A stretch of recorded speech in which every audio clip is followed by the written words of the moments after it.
أعوذ بالله من الشيطان الرجيم. بسم الله الرحمن الرحيم. سبحانك لا علم لنا إلا ما علمتنا إنك أنت العليم الحكيم. رب اشرح لي صدري ويسر لي أمري واحلل عقدة من لساني يفقه قولي. نن زمون د بیان موضوع ده د وسوسو بیان. د حضرت ابی هریرہ رضی اللہ تعالی عنہ نا روایت ده چې رسول الله صلی الله علیه و آله وسلم فرمایل چې زما د امت په زړونو کې چې کومې وسوسې تیریږي الله تعالی دوی ته معاف کړي دي څو پورې چې پرې عمل ونه کړي یا په دې سره خبره ونه کړي. دا حدیث بخاری او مسلم نقل کړی دی. هم نه دغه ابي هريره رضی الله تعالی عنه نا روایت دی چې رسول الله صلی الله علیه و آله وسلم ارشاد فرمایلو چې تاسو نه بعض کسانو لا شیطان راشي او دا وایي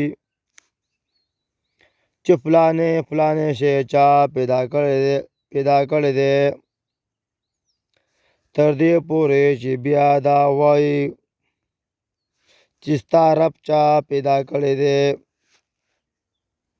کله چې نوبت دې پورې ورسیږي نو هغه لا پکار دي چې د الله تعالی نه پناه غواړي او سلسله ختم کړي. دا حدیث بخاری او مسلم نقل کړی دی. هم له دغه ابي هريره رضی الله تعالی عنہ نا روایت دی چې رسول الله صلی الله علیه و آله وسلم ارشاد فرمایلو چې خلق همیشه د خپل زړه سوال کوي یعنی پزړه او دماغ کې وسوسه راشي چې دا تمام مخلوقات الله تعالی پیدا کړی دی نو الله تعالی چا پیدا کړی دی. لہذا د کوم سړی چې دا وسوسه را پیدا شي نو ودی وایي چې ما ایمان راوړی دی په الله تعالی او د الله تعالی په رسول. دا حدیث بخاری او مسلم نقل کړی دی.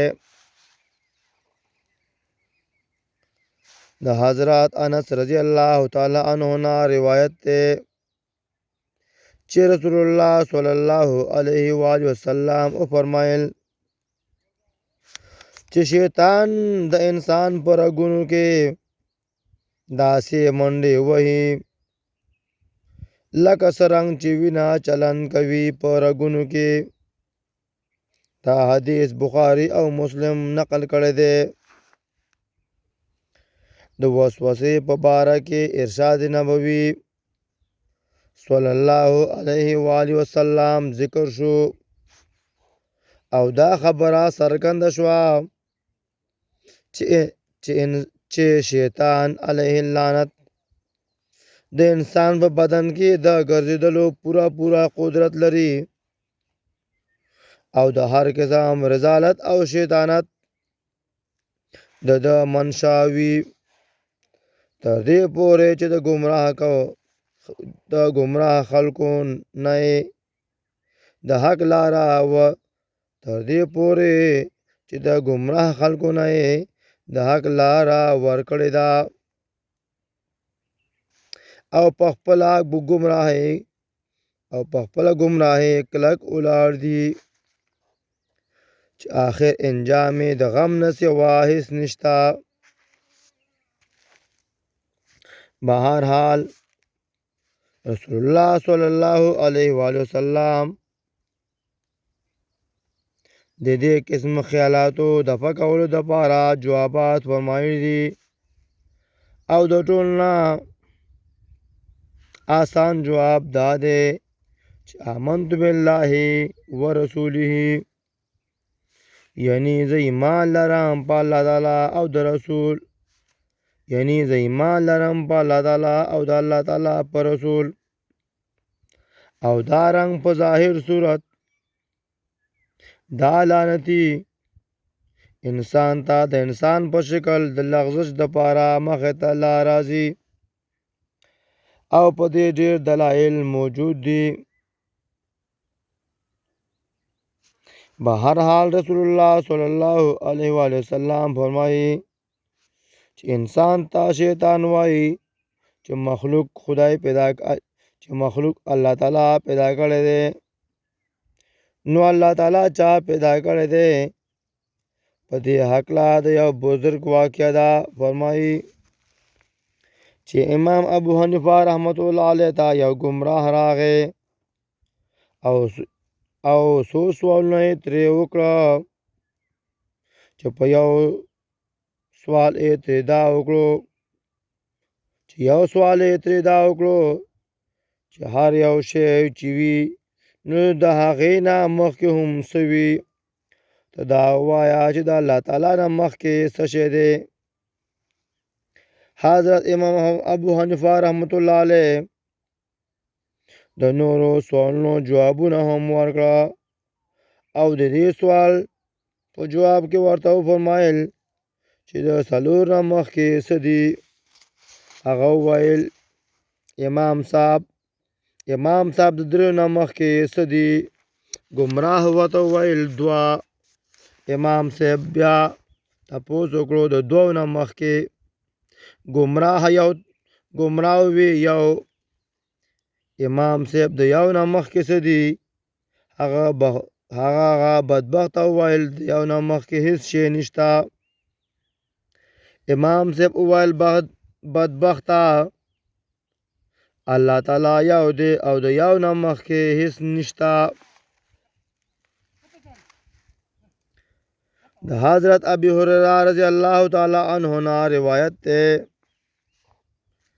چې رسول الله صلی الله علیه وسلم فرمایل چې بنی آدم ته یعنی د انسان نه چې کوم بچی په دنیا کې پیدا کیږي نو شیطان یې مسه کوي او د دې په وجه بچی جاړي سوا د مریم او د عیسی علیه السلام نه.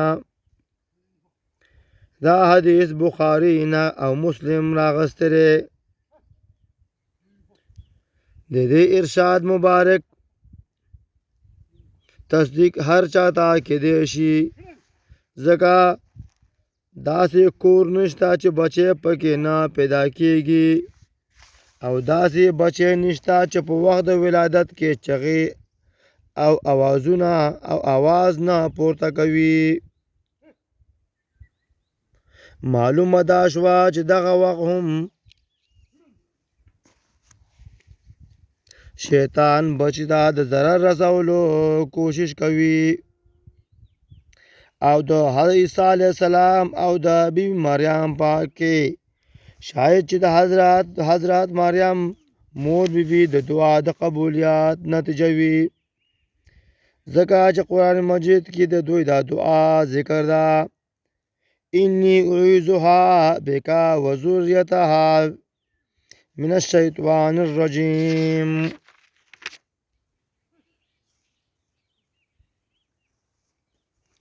د حضرت ابن عباس رضی الله تعالی عنہ نه روایت ده چې نبی کریم صلی الله علیه وسلم ته یو سړی راغی، عرض یې وکړو ای د الله رسوله، زما په نفس کې داسې خبره وسوسه د یو شي تېره شي چې په خوله باندې د اظهار کولو په ځای دا بهتره ګڼم چې وسوځم او کویله شم. رسول الله صلی الله علیه و آله وسلم ورته وفرمایل د الله تعالی حمد او ثنا ووایه چې ته د وسوسې نه دې حد ته ورسولې، یعنې چې الله تعالی تا ته داسې په دې وسوسې دومره بدې ښکاره کړې، نو ته په دې د الله تعالی شکر ادا کړه.